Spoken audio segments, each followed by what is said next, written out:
राधे राधे प्यारे भक्तों। सुनो प्रेमी आत्माओं, जीवन में जब हर ओर अंधकार छा जाता है, जब अपने भी साथ छोड़ देते हैं, जब हर प्रयत्न व्यर्थ लगने लगता है, जब रात के अंधेरे में आंखें भीग जाती हैं और मन पूछता है, हे प्रभु मेरा कसूर क्या है, तब मनुष्य सोचता है अब मेरे साथ क्या होगा। पर सज्जनों, याद रखना, ईश्वर कभी अन्याय नहीं करते। वे देर कर सकते हैं पर अंधेर कभी नहीं करते।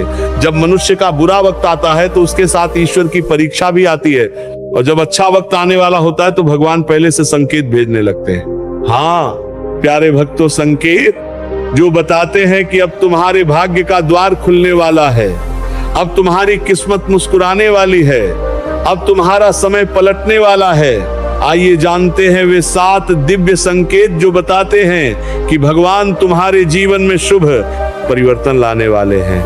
पहला संकेत, ब्रह्म मुहूर्त में नींद का खुलना।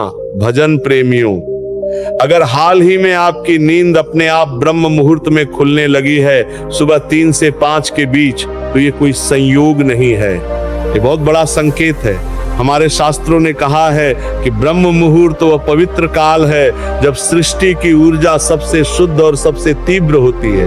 ये वही समय है जब देवता अपनी ऊर्जा पृथ्वी पर भेजते हैं, जब आकाश और धरती के बीच का पर्दा सबसे पतला होता है, जब आपकी आंख इस समय अपने आप खुलने लगे बिना अलार्म के, बिना शोर के, तो समझ लेना ईश्वर स्वयं तुम्हें बुला रहे हैं। वे कह रहे हैं, उठो मेरे बच्चे, अब तुम्हारे जीवन में नया अध्याय लिखने का समय आ गया है। जो साधु संत, जो महापुरुष इस समय जागकर भजन करते हैं, उनके जीवन में चमत्कार होते हैं, और अब यही बुलावा तुम्हारे पास आया है, इसे अनदेखा मत करो।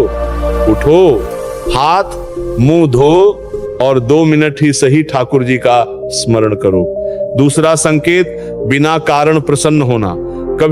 कभी ऐसा होता है ना बेटा कि बिना किसी कारण के अचानक मन बहुत प्रसन्न हो जाता है। न कोई खुशखबरी आई, न कोई काम बना, पर मन नाचने लगता है, हृदय हल्का महसूस होता है, एक अजीब सी शांति भीतर से उठती है। तब जान लेना ये कोई साधारण बात नहीं है, ये ईश्वर का आंतरिक संकेत है। जब आत्मा ईश्वर के स्पर्श को अनुभव करती है, जब प्रभु की कृपा की एक बूंद भी हृदय पर पड़ती है, तो मन अपने आप प्रफुल्लित हो उठता है। जैसे सूखी धरती पर एक बूंद वर्षा पड़े और मिट्टी में सौंधी खुशबू उठे, वैसे ही जब ईश्वर का स्पर्श होता है तो भीतर से आनंद उमड़ने लगता है। इस अनुभव को भूलना मत। उस पल में थोड़ा रुको, आंखें बंद करो और कहो, धन्यवाद प्रभु, क्योंकि यदि ऐसा हो रहा है तो समझ लेना प्रभु तुम्हारे द्वार पर आ चुके हैं। तीसरा संकेत, गौ माता और पक्षियों का आगमन।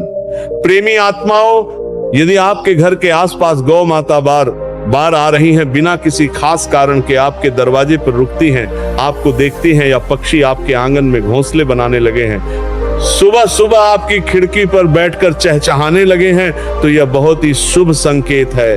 गाय में स्वयं देवत्व का वास है। शास्त्रों में कहा गया है कि गौ माता के शरीर में 33 कोटि देवताओं का निवास होता है।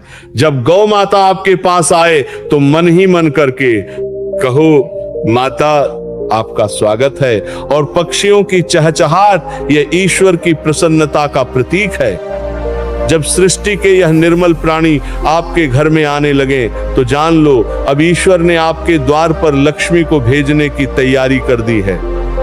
चौथा संकेत, शिशुओं की मुस्कान। सज्जनों, शास्त्र कहते हैं बालक के मुख में भगवान का वास होता है।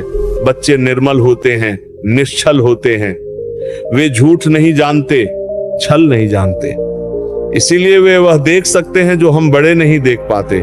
यदि कोई छोटा शिशु जो आपको पहले से नहीं जानता आपको देखकर अचानक मुस्कुरा दे, आपकी ओर अपने छोटे छोटे हाथ बढ़ाए या खिलखिलाकर हंस पड़े, तो समझ लेना ईश्वर उस बच्चे के माध्यम से तुम्हें आशीर्वाद दे रहे हैं। ये संकेत है कि तुम्हारे कर्मों का भार हल्का हुआ है, तुम्हारी आत्मा की शुद्धि हो रही है, अब तुम्हारे जीवन में आनंद आने वाला है। पांचवा संकेत, स्वप्न में पवित्र ध्वनियां सुनना। यदि स्वप्न में आपको मंदिर की घंटियां सुनाई दे, दूर से आती हुई मधुर घंटियां, या मंत्रों का उच्चारण सुनाई दे, शंख की ध्वनि गूंजे, या किसी ने भगवान का नाम लिया और आपकी नींद खुल गई, तो बेटा ये बहुत शुभ संकेत है। स्वप्न साधारण नहीं होते। जब मनुष्य सोता है तो उसकी बाहरी चेतना शांत हो जाती है, पर भीतर की आत्मा जागती रहती है और उसी जागती हुई आत्मा से ईश्वर बात करते हैं। जब स्वप्न में मंदिर दिखे, देवता दिखे, नदी दिखे या प्रकाश दिखे, तो जानना कि आत्मा शुद्ध हो रही है, ईश्वर निकट आ रहे हैं। और जो ईश्वर के निकट आता है उसे कोई कमी नहीं रहती। छठा संकेत, कर्ज और संघर्षों से मुक्ति का अनुभव। भजन प्रेमियों, कभी जीवन में ऐसा होता है कि कर्ज से दबे रहते हैं, पैसे की तंगी रहती है, हर दरवाजा बंद लगता है, पर अचानक कहीं से एक राह खुल जाती है। कोई पुराना पैसा जो रुका था वो लौट आता है, कोई नया अवसर सामने आ जाता है, कोई अनजान इंसान मदद के लिए हाथ बढ़ा देता है और तुम सोचते हो ये कैसे हुआ? बेटा, ये ईश्वर का संकेत है। वे कहते हैं अब तेरे कर्मों का भार घट गया है। तूने जो सहा है, जो रोया है, जो धैर्य रखा है, उसका फल अब मिलने वाला है। समृद्धि का द्वार जब खुलता है तो पहले एक छोटी सी दरार आती है। उस दरार को पहचानो, वह दरार ही भगवान की अंगुली है जो दरवाजा खोल रही है। सातवां संकेत, शरीर के दाएं बाएं अंगों का फड़कना। प्यारे भक्तों, यह संकेत बहुत सूक्ष्म होता है, पर हमारे पूर्वजों ने इसे बहुत गहराई से समझा है। पुरुषों में यदि दाएं अंग फड़कने लगे, दाईं आंख, दाया हाथ, दाया कंधा, तो यह शुभ माना गया है। और यदि स्त्रियों में बाया अंग फड़के, बाईं आंख, बाया हाथ, तो यह ईश्वर का आशीर्वाद है। क्योंकि जब चेतना में ऊर्जा बढ़ती है, जब प्रभु की कृपा का प्रवाह बढ़ता है, तो शरीर ऐसे सूक्ष्म कंपन से संकेत देने लगता है। यह शरीर का संदेश है कि भीतर कुछ बदल रहा है, कुछ शुभ होने वाला है। प्यारे भक्तों, जब ये 7 संकेत आपके जीवन में प्रकट होने लगे तो डरना नहीं, घबराना नहीं, बल्कि प्रसन्न रहो, क्योंकि ये बताता है कि ईश्वर ने तुम्हारे जीवन की दिशा बदल दी है। परमात्मा किसी को हमेशा के लिए नहीं डुबोते हुए परखते हैं, कसते हैं, तपाते हैं, जैसे सोने को आग में तपाया जाता है। और जो सोना आग में तप कर निकलता है वही शुद्ध होता है, वही चमकता है। तुम भी उसी आग से गुजरे हो, तुम भी शुद्ध हो रहे हो। अब चमकने का समय आया है। सिर्फ एक बात याद रखना, विश्वास बनाए रखो। हर सुबह भगवान को धन्यवाद दो, चाहे हालात जैसे भी हों, क्योंकि शुक्रगुजार दिल पर ईश्वर की कृपा सबसे पहले उतरती है। सच्चे मन से भजन करते रहो, सेवा करते रहो और किसी का बुरा मत चाहो। ईश्वर कहते हैं जो सह लेता है वो पा लेता है। इसलिए बेटा, अगर तूने सहा है तो अब पाने का समय आ गया है। तेरे जीवन में अब उजाला फैलने वाला है, तेरे घर में अब खुशियां आने वाली हैं। ठाकुर जी की कृपा तुम पर बनी रहे।